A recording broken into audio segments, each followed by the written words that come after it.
All right, I am here with Jimmy Demonio Blanco. Now, real quick, what is the nickname, Scully? What does the nickname mean?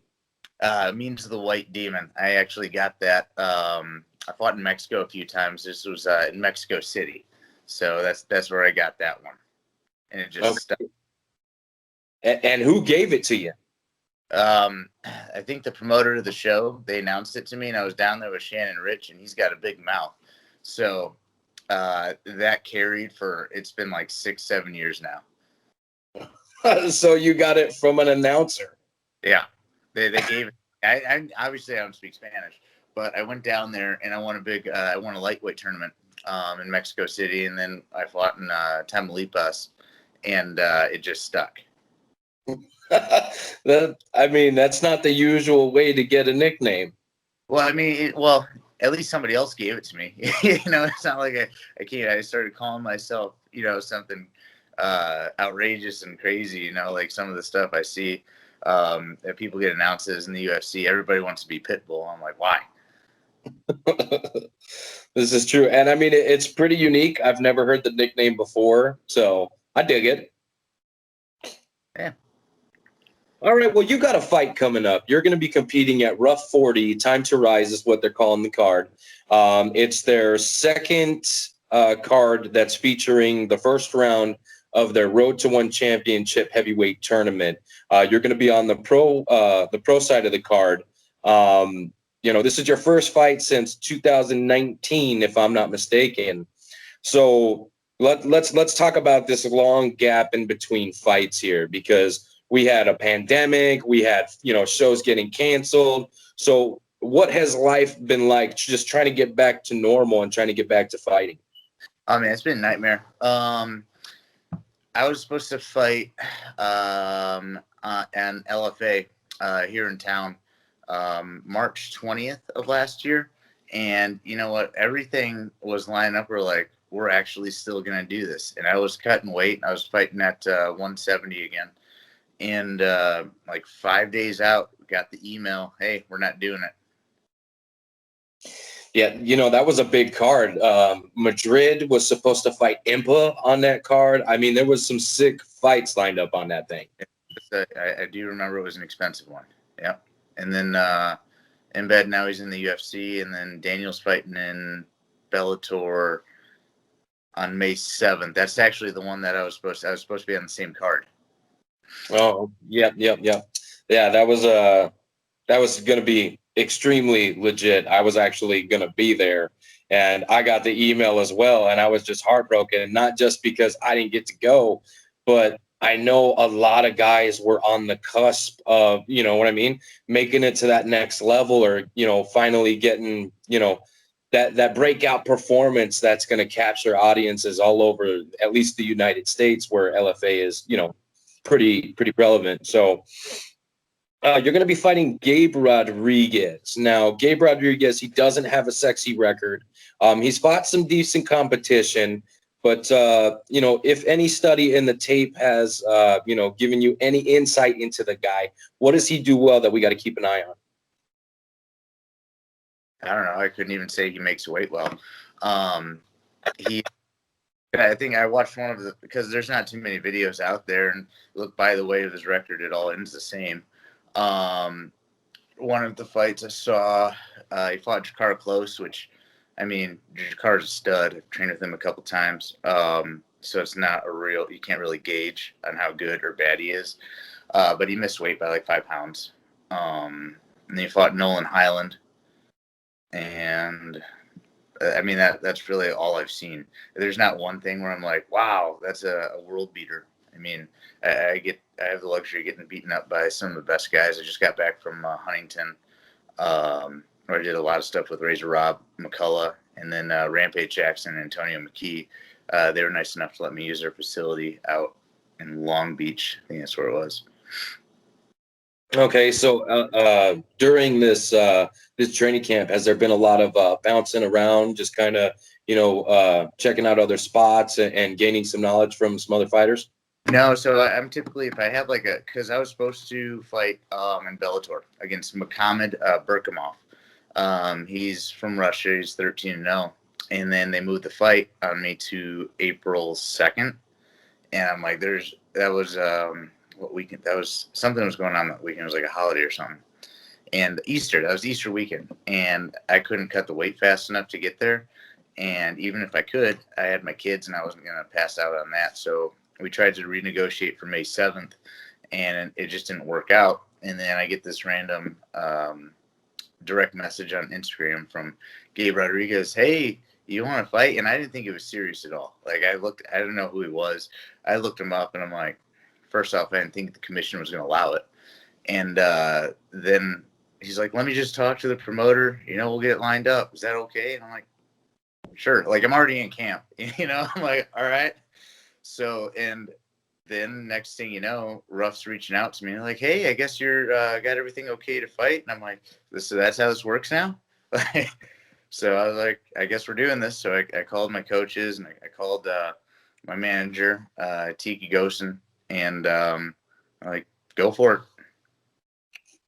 Okay, so this kind of just spontaneously out of fucking nowhere, this guy just hits you up on social media and says, hey, you want to fight?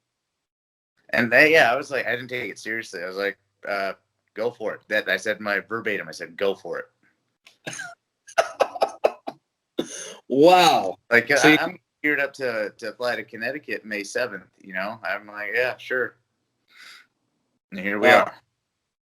That's crazy. That's crazy. You have the most strangest way of getting things. You know what I mean?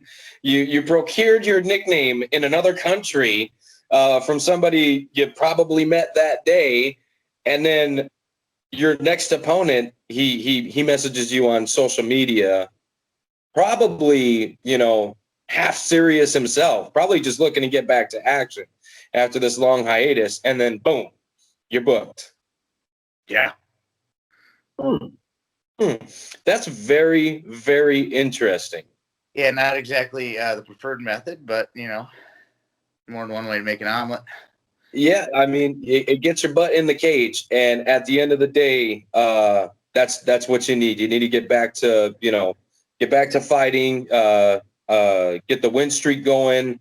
I mean, you're 3-1 in your last 4, so you can look to really build off that momentum here and get to the next stage. So after you get the W over at RUF 40, what do you think is next? I don't know. I was hyped up on making the Bellator debut, so my thought process is circling back to that. Okay, and your management team, who are they? I've got Tiki Gosen. He handles most of the Bellator stuff, and then I also have Dream Management out of Florida. Okay. So these guys, they're going to look out for you and try to get you on something. It sounds like you're really set on Bellator then. I'm not. I'm at the point where I don't have to fight if I don't want to. You know what I mean? If I want to do it, I'll go do it. But I'm not going to go sell myself out to go fight in the back of a farm, out in Louisiana. Not that I've done that, but I've done that, and I'm way past that. Well, see, you're an OG like me. You fought in Rage in the Cage way back in the day. So, I mean, spell the names and they're like, oh yeah, he's making his debut as well. And the next thing you know, you're making your debut against Frankie Saenz, who's like 4-0 coming into the deal. Yeah, and Frankie Saenz is a bad motherfucker. You know what I mean? He got to the pinnacle a little late, but that's a bad dude. Oh no, that's the only fight I've ever had that went to decision, and after that, I was like, I never want to go to decision again. Well, and let's talk about that for a second, because I mean, you're a finisher. From what I've seen, most, if not all, of your fights that you've won, you've ended. You know what I mean? It hasn't had to go to the judges' scorecards. So, I mean, is that something that you really focused on after the debate, the debut with Saenz? Well, no, I mean, it's just like, 15 minutes is a long time to play patsy. You know what I mean? It's like you're going to figure it out one way or another. And I just, earlier in my career, I made some bad mistakes as far as different management and stuff like that. Because I was never afforded the luxury of like fighting guys with losing records. So I've always had tough fights, and it's always like, hey, we're gonna figure this out right away. And it's either gonna be the first or second round. If it gets to the third, like we're gonna have an issue because it could go either way. Because I mean, I've got hands that are good enough to put somebody out, and my ground game has come miles from where it used to be. But if it gets to that third round, there is an issue. Okay, and I'm doing something right. okay, and in this hiatus due to the Rona, right? Where do you think your game has most evolved? On the ground. I didn't even plan on doing much. I entered the Naga tournament this year in the expert division and ended up taking second. So that was just to stay busy. Okay, well, shit, that ain't bad. That ain't bad. It was one of those deals where, and it was funny about Naga too, is like this whole story leading into 2021. Everybody bitched about 2020. It's 2021 that's kicking my ass. I showed up because what happened was I wanted to, take advantage of me being 33. So I entered the Masters division. And I'm like, sweet, I get to, not worry about too much, get to roll some guys that might be concerned about their 401k come Monday. Nobody's going to get hurt. Right. So I get there and the guy takes one look at me. He's like, yeah, you're not going to do Masters. I'm like, why? He's like, well, you're an active pro. That's what they said to me at Naga. And so we're going to enter you in the adult. But since we're going to do that, there's like 7 guys or something, and we'll give you a bye. So that way you can compete for third if you take an L. And I'm like, what a gentleman, right? I'll take the bye. That sounds great. So the bracket comes out the next morning. Guess who doesn't get the bye? This guy. So went into that. I was exhausted, but I was training enough to where I got enough wind and made it to the finals. Shit, man. I mean, I think I'm a little old and frail. You know what I mean? So I don't think you'd see me competing in any jiu-jitsu tournaments because I've got wrists, I've got bad knees, I've got bad shoulders. You know what I mean? So I ain't fucking around with all that shit. No way. No way. That was my first one, so it was fun. Well, I mean, the experience and the competition and, obviously having fun. Those are, the 3 big takeaways that you could have from that whole deal. Yeah, no, so just been working on the ground. Started training with, I've been basically doing, if I'm not in Huntington, I've been doing the full fight camp at Strong Heart Jiu-Jitsu with Mike Martin. Okay. All right. And then with this camp in particular, right, you bounced between lightweight and welterweight. Was there any, like, when Gabe had hit you up, did he give you a weight class? Like, was there any concern with that in the camp, concerning weight? He said he asked me to do 165, and I just typed back maybe 170. And this is still at the I'm not taking the serious part. And he's like, I can do 170. Let me reach out to Jason. I'm like, okay. So yeah, I mean, I'll never make 155 again. Okay, so 55 is completely kaput. I don't think I could make 155 again. Like, because when I was making 55, I was like barely making 55. Because I was cutting from like 185 to get to 55, and now I'm walking around like 195, 200. Yeah. Well, it's what do they call it? The quarantine 15, right? No, I think it's me just getting old and lifting heavy. I think that's what it was. See, I gave you an out. No, especially my old coaches and training partners, they know exactly what they'll see me every once in a while. Like, wow, that's fucking huge. 55. I saw TJ Dillashaw for the first time, and Paul Herrera introduced me. He's like, yeah, he's a 55er, and he looked at me. He's like, no.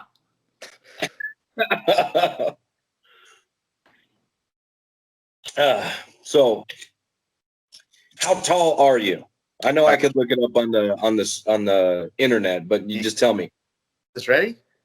No, it's I mean, I should have, but no, I'm 5'10".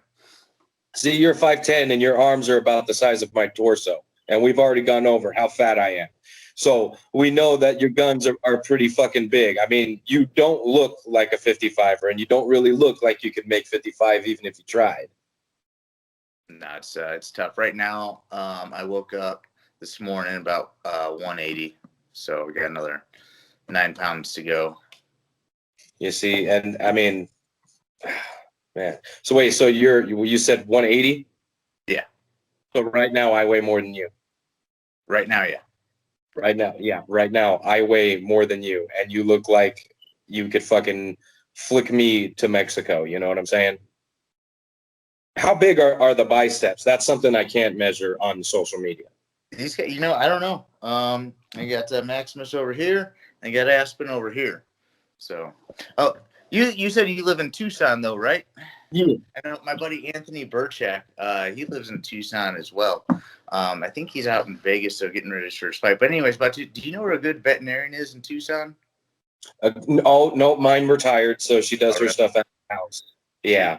These puppies are sick. Oh! I thought it was a serious inquiry. I feel like a dumbass. You opened the door, man. I'm sorry. Oh man. That's like elementary. Like, you got tickets? Yeah. I'll put my little pistolas away because you're rocking the fucking the Tommies over there. So it's not even a fair fight, man. It's not even a fair fight. So what are you looking forward to most with getting back the fighting? Just the competitiveness. I just want to go out there and make it a quick night and then just go enjoy myself, shake off the cobwebs a little bit. Yeah, I mean, a year between fights isn't that bad, but it wasn't just, not being able to find an opponent or not getting a promotion to sign you on to fight. It was, a global pandemic, which meant gyms were closed. So everybody had to make adjustments that wanted to continue on this path, right? Because not everybody can, go away for a year as a lightweight and come back as a welterweight or, whatever their weight class may be. Not everybody is that, sizable for their division or the division above, right? So, I mean, that's a lot of fucking things that you gotta, factor in when you talk about this, year plus that you've had off. Yeah, no, it's not the select path by any means, but you have to adjust, and it wasn't just me, so everybody's on the same curve. Yeah, it's kind of like an even playing field, right? Everybody had to go through this. It wasn't just, your gym or, just Arizona. It was a whole fucking country. Mm-hmm.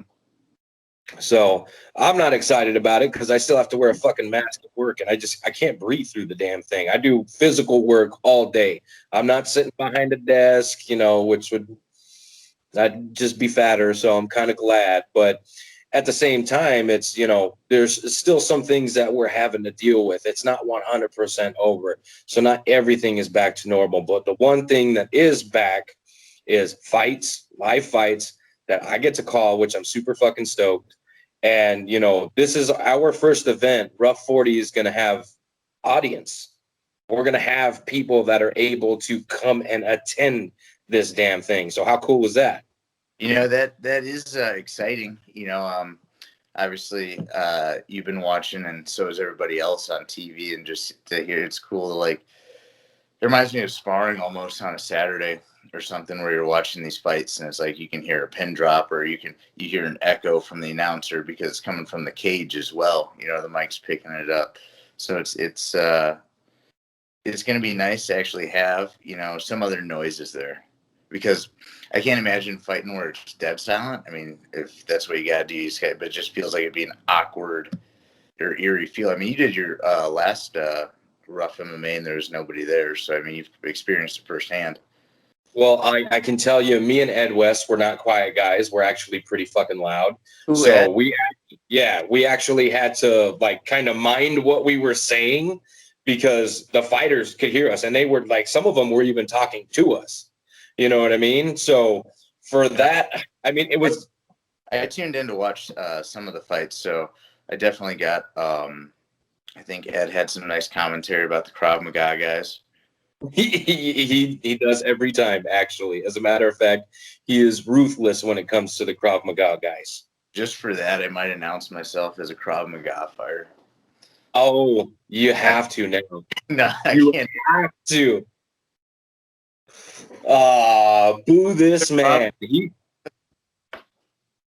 You could have just made my night, and now you're just gonna have to knock this dude out to make it. I mean, I don't know, man. Anyways, it's gonna be a fun night. You get a crowd in attendance, so hopefully you don't have to hear me and Ed, and you can concentrate on the task at hand, which is Gabe Rodriguez, which is also kind of weird because that's my nephew's name, so it feels like you're fighting my nephew.